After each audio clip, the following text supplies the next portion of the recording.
আসেনি নাচের মধ্যে দিয়ে অনুষ্ঠিতের সূচনা হলো।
সবাই জানি এদের কারো হয় না কোনো কিছু।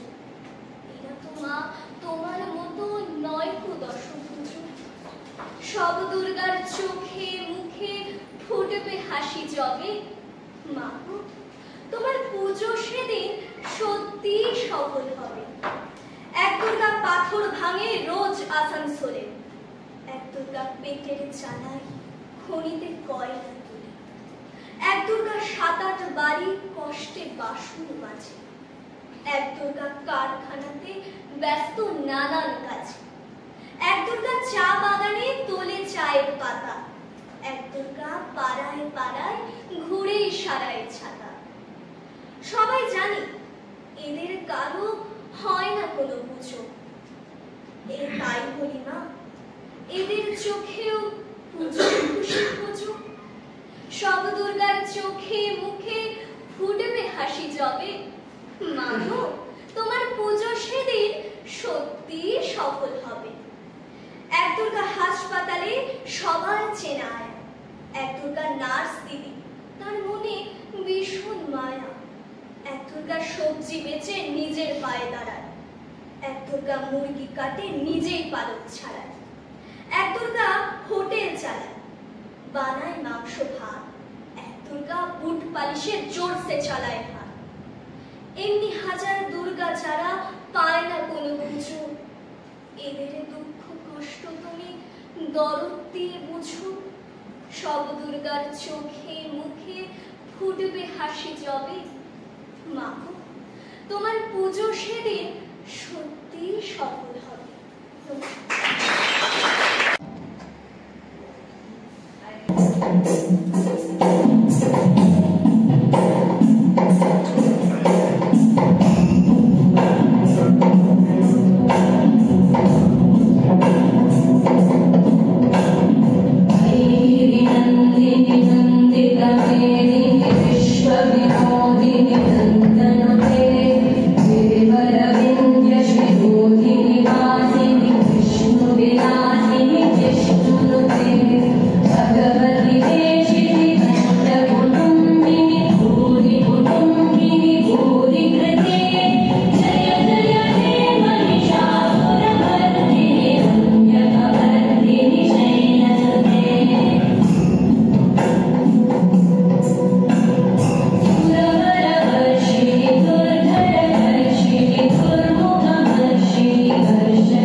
আমি কিছু দেখি, আমি কিছু শুনি,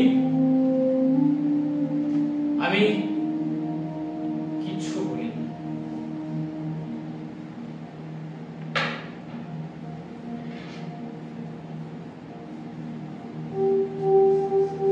কিন্তু আমি অনেক কিছু দেখেছি, অনেক কিছু শুনেছি, অনেক কিছু বলেছি। আরজিকর এখন পুরনো ঘটনা। দুর্গাপূজার পরে দুর্গাপুরের জঙ্গলমহল এখন নতুন আবাস যোজনা। এই আবাস যোজনা মানে জঙ্গলে আবাস যোজনা মানে? আরে পশুরা যেখানে নারীদের মঙ্গল কাম কাম কাম, আরে দেখ, মঙ্গল কামনা করে। শোন তাহলে একটি মেয়ের কথা বলি। শোন, খুব দোষী একটা মেয়ে, যে মেয়েটা ঝর্ণার মতো দুরন্ত, নদীর ঢেউয়ের মতো নাচে, যার ওড়না রোদের স্নান লেগে আছে, আর যার মন খারাপ হলে তুমুল বৃষ্টি হয়, যার মন ভালো থাকলে আকাশে খুব বড় রকমের একটা চাঁদ ওঠে, আর যার অভিমান হলে বাড়ির চারিদিকে খুব ঘন করে মেঘ ঘনিয়ে আসে। প্রাণ কাঁদে তাদের, পাছে লোকে কিছু বলে, করিতে পারে না কোনো কাজ, সদা ভয় সদা লাজ, সংশয়ে সংকল্প সদা চলে, আছে লোকে কিছু বলে। হঠাৎ সে প্রশ্ন করে, ওহে নারী, কেন রে তুই সহিস এত তাপ? নারী হয়ে জন্মানো কি এতই বড় পাপ? পুরুষতন্ত্রের শিকলে কেন নারীকে বাঁধতে চাস? ওহে পুরুষ, কন্যা ভ্রূণ হয়ে যখন পৃথিবীতে আসতে চায় কেন তোরা হত্যা করিস বলতে পারিস? ওহে পুরুষ, এখনো কেন নারীর দিকে তোদের লোলুপ দৃষ্টি? নারী পুরুষ সবাই মানুষ, জানিস না এই যে দেবতার সৃষ্টি? আমি ভাবছি যদি মেয়েরা মা নামের কি, স্ত্রী নামের শিকল, মেয়ে নামের হাত ঘড়ি, বোন নামের চুরি চুরি খুলে একদিন দুম করে বলে ফেলে আমরা কারো হুকুম মানতে নারাজ, তখন বাবা নামের গর্ব, ছেলে নামের স্বাধীনতা, ভাই নামের শাসন আর স্বামী নামের হুকুম এসব হারিয়ে পুরুষ পুরুষ টাইপের লোকগুলোর মুখের অবস্থা কিরকম দাঁড়ায়? ওরা কি তখন মেয়েরা যা যা সহ্য করে তাই করবে, নাকি রুখে দাঁড়াবে? জেগেছে নারী বিশ্ব জুড়ে প্রজ্বলিত অগ্নি, ছুটছে সে তীব্র বেগে কম্পিত ধরণী। হঠাৎ মুখোশ পরে দাঁড়িয়ে মানুষ পথে ওই প্রান্তে অ্যাসিড ছুঁড়ে পোড়ায় মুখ বোনের অজান্তে। নৃশংস সমাজের বুকে দাবায় কিছু দানব, আমার বোন শিকার তাদের লজ্জিত মহামানব। ওরে নারী, তোর কাপড় কোথায়? লুকিয়ে আসছে লোভ লালসায়, লুটিয়ে আসছে প্রজার শির দাঁড়া। তোর রাজ্যেই নারী বলি, দানবের সুরে হাত তালি, মুক্তি পেল দোষী যারা। আজও জানে অভয়, দোষী যারা তারা পাবে সাজা। তুই সমব্যথী হয়ে তাই সারা। ওরে নারী, তোর কাপড় কোথায়? লুকিয়ে আসছে লোক লালসায়, লুটিয়ে আসছে প্রজার শির দ্বারা। আজও জানে অভয়া, দোষী যারা তারা পাবে সাজা। না মানে তুই ওই সমব্যথী হয়ে তাই সারা। ওরে রানী, না থাক আর বল। তবুও নারী স্বপ্ন দেখে নতুন সূর্যোদয়ে, কৃষ্ণকালীর মুখের হাসি আমার শোনা হয়। নারী তুমি গর্জে ওঠো, লড়াই হোক বাঁচার, শানিত অস্ত্রে ওষুধ হাতে ছিনিয়ে নাও তোমার অধিকার। কবিতায় শুভ বিজয়া, বড়দের আমার প্রণাম, ছোটদের এবং আমার সমসাময়িক যারা তাদের আন্তরিক শুভেচ্ছা এবং ভালোবাসা। সমসাময়িক যে সমস্ত ঘটনা প্রবাহ জানো সুমনা, সবাই বলা বলি করছে এবার নাকি তৃতীয় বিশ্বযুদ্ধ হবেই। ক্ষমতার আস্ফালন পাড়ার মোড়, রাস্তা, দেশ ছাড়িয়ে এবার গ্লোবাল রূপ নিতে চলেছে। কার হাতে কটা মিসাইল, কটা যুদ্ধ বিমান, এই নিয়ে হিসেব চলছে রাত দিন। সোশ্যাল মিডিয়া থেকে মেইনস্ট্রিম সংবাদ মাধ্যম সব জায়গাতেই সান্ধ্যকালীন তর্ক সভায় উঠে আসছে পারমাণবিক শক্তির ভয়াবহতার কথা। কাজ থেকে বাড়ি ফিরে বিছানায় গা এলিয়ে দিয়ে টিভিতে খেলা দেখার স্বপ্ন ছিল, এখন আর খেলা দেখা হয় না সেভাবে। আবার নিউজ চ্যানেলগুলোতেও বেশিক্ষণ চোখ রাখতে পারি না, পাছে কানের 12টা বাজে, এই ভয়ে টিভি মিউট করে মজা নেই। মনে হয় ওই নিউজ অ্যাঙ্কার ঘন্টা খানিক ধরে যেটা পাচ্ছে না, আমি এক আঙুলে সেটা করে দিলাম। পরক্ষণেই মনে হলো আমার যা কিছু পছন্দ নয় তাকে চুপ করে দেওয়া, এও কি একরকম ক্ষমতার অপপ্রয়োগ? মনের মধ্যে আবার তোলপাড়। তোমার মনে আছে কিনা জানি না, বা তোমাকে কোনোদিন বলেছি কিনা তাও ভুলে গেছি। তোমাকে দেখার জন্য কলেজের দিনগুলোতে বুকের মধ্যে তোলপাড় হতো। কি ভাবছো বুড়ো বয়সে আদিক্ষিতা? দেখো, কথাগুলো হয়তো তোমার ভালো লাগছে না, তবু তোমাকে বলি, কোথায় গেল বলো তো সেই এক ঝাঁক তাজা প্রাণগুলো যারা শ্রেণীহীন সমাজে স্বপ্ন দেখত? এখন কি আদৌ কেউ স্বপ্ন দেখে, নাকি সবাই খালি টার্গেট পূরণ করে চলে? সুমনা, আমরা পারিনি, আমাদের পরের প্রজন্মকে স্বপ্ন দেখাতে আমরা পারিনি। ও, পরের প্রজন্ম বলতে মনে পড়লো, আজ সকালে খবরে শুনলাম কোনো এক রাজনৈতিক দলের বিজয় মিছিল থেকে ছোড়া বোমায় একটা ক্লাস 4 বাচ্চা মেয়ে মারা গেছে। জান, আমি জানি না, জানতেও চাই না তার নাম জেসমিন নাকি জ্যোৎস্না। আমি শুধু জানি তার বয়স 4। সুমনা, এই কোন পাশবিক সমাজে বেঁচে হয়ে গেলাম বলতো? বারুদের গন্ধে আর দুর্বৃত্তের চিৎকারে আমার অসহায় লাগে। আঙুলের চাপে কোনো রিমোট দিয়ে তাদের কন্ট্রোল করতে পারি না। একটা বোকার মতো প্রশ্ন করছি, যেটা আমার আগেই করা উচিত ছিল। কেমন আছো সুমনা? মনে মনে যদিও আমি শতভাগ নিশ্চিত এত কিছু দেখে তুমি একটুও ভালো নেই।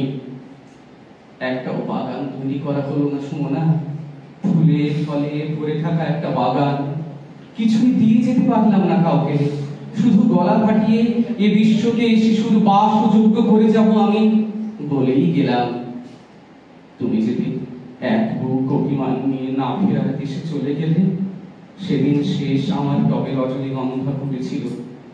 অনেকদিন তোমার সাথে দেখা হয়নি কথা বলবো না, শুধু কি মানুষের সাথে মানুষেরই দেখা হয়? ছায়ার সাথে ছোঁয়ার দেখা হয় না? বৃষ্টির সাথে হাওয়ার দেখা হয় না?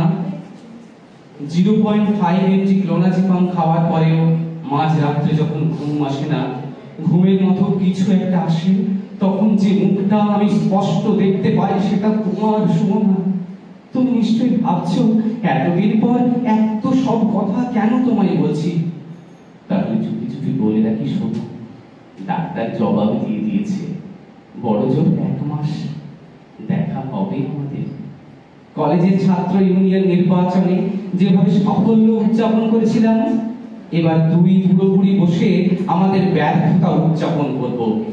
একটা নীল আকাশ, একটা সবুজ পৃথিবী, একটা লাল টুকটুকে ভোর না আনতে পারার ব্যর্থতা। আয়োজনে যেন কোনো কার্পণ্য না থাকে।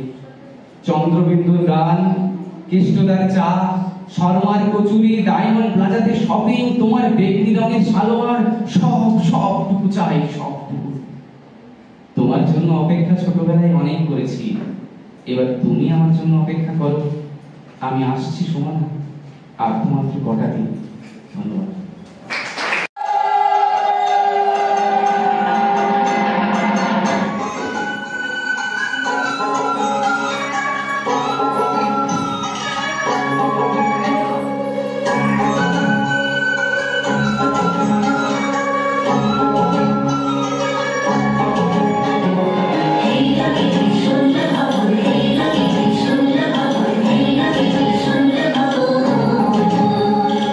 Hey,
কথা মনে করিয়ে দেয় অশুভের ওপর শুভ শক্তির জয়লাভ এবং নারী শক্তি চিরন্তন সকল অশুভ শক্তিকে পরাজিত করতে পারে। পরাভূত হয় ক্ষিতি, তেজ, মনু, বোধ। আমরা আবাহন করি সেই নারীকে যে নিজের রক্ষার জন্য খড়গহস্ত ধারণ করে, আবার প্রয়োজনে সিঞ্চিত করে নতুন প্রাণ। দেবী সর্বভূতেষু সৃষ্টিরূপেণ সংস্থিতা নমস্তস্যৈ নমস্তস্যৈ নমস্তস্যৈ নমো নমঃ। ইয়া দেবী সর্বভূতেষু শক্তিরূপেণ সংস্থিতা নমস্তস্যৈ নমস্তস্যৈ নমস্তস্যৈ নমো নমঃ। ইয়া দেবী সর্বভূতেষু মাতৃরূপেণ সংস্থিতা নমস্তস্যৈ নমস্তস্যৈ নমস্তস্যৈ নমো নমঃ।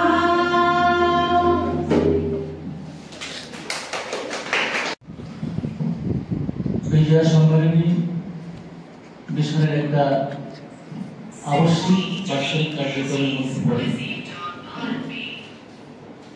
1977 সালে মিশন প্রতিষ্ঠিত হওয়ার পর যে কয়েকটি আবশ্যিক কার্যক্রমের কথা আমরা ভেবেছিলাম এবং শুরু করেছিলাম, তার মধ্যে অন্যতম বিজয়া সম্মেলনী। অভিজ্ঞতার কথা কি বলবো, যে এই যে কবিতাগুলো আবৃত্তি হচ্ছে তার মধ্যে থেকে দুর্গাপূজা, বিজয়া সমস্ত কথা বেরিয়ে আসছে, কবিরা লিখেছেন।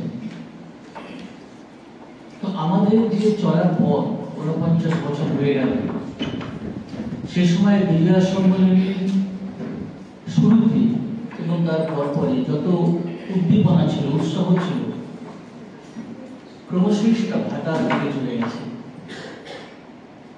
এখন অনেকটা নিয়ম রক্ষা, কারণ মানুষ এত যান্ত্রিক হয়ে গেছে, এই সমস্ত অনুষ্ঠানে বোধহয় তাদের আর কোনোভাবেই কাছে টানে না তাদেরকে। তারা যন্ত্রে আবদ্ধ হয়ে গেছে, ঘরের মধ্যে আবদ্ধ হয়ে গেছে। বড় জোর একটা হয়ে হলো দু একদিনের বাইরে যাওয়া আসা, একটু ঘুরে আসা, কেমন যেন কৃত্রিম অবস্থা তৈরি হয়েছে। আমরা তবু এই বিজয়া সম্মেলনীকে ধরে রেখেছি, আগামীতেও ধরে রাখবো, কারণ এটা আবশ্যিক কার্যক্রম। প্রথা অনুযায়ী আমরা এই অনুষ্ঠান শেষ হলে, শেষ পর্যায়ে গিয়ে ছোটরা গুরুজনদের কাছে প্রণাম করে আশীর্বাদ নেব, বড়রা সমবয়সীরা কুশল বিনিময় করবো। এটাই প্রথা, এটাই আমাদের ঐতিহ্য, এবং এই ঐতিহ্য যতদিন থাকবে ততদিন আমরা আমাদের মূল্যবোধগুলোকে সাথে নিয়ে চলতে পারবো। এখন অনেক বাড়িতেই কিন্তু এই কথা উঠে গেছে, অনেক বাড়িতেই গুরুজনদের প্রণাম করে না ছেলেমেয়েরা, শোনা যায়। সুতরাং এই ঐতিহ্য আমাদের ধরে রাখতে হবে, এবং মিশন একটা এমন প্রতিষ্ঠান যে প্রতিষ্ঠানে মানে এই কার্যক্রম আজকে উপস্থিত খুবই কম, আমাদের সদস্যরা অনেক আছেননি, কিন্তু আমরা এই কার্যক্রমের মধ্যে সকলের কাছে বলতে চাই যে এটা আমাদের ঐতিহ্য। এই ঐতিহ্য আমাদের প্রত্যেকের দায়িত্ব বহন করে চলা, এবং যারা নতুন প্রজন্মের ছেলেমেয়ে তারা এর সাথে যুক্ত হয়ে আগামীতে তারাও বহন করে চলবে, এই প্রত্যাশা রাখি। সুস্থ সংস্কৃতি তৈরি হবে, সামাজিক মূল্যবোধ তৈরি হবে, গুরুজনদের শ্রদ্ধা, প্রণাম, ভালোবাসা তাদের কাছ থেকে নেবো, আশীর্বাদ নেবো, এটাই তো কাম্য আমাদের চলার পথে। শেষ করলাম, সবাইকে আমার তরফ থেকে বিজয়ের শুভেচ্ছা এবং কুশল জানাচ্ছি। অবশ্যই অনুষ্ঠান শেষ পর্যায়ে সেটা একদম আমরা পারস্পরিকভাবে মিলিত হয়ে সেটা করব। ধন্যবাদ।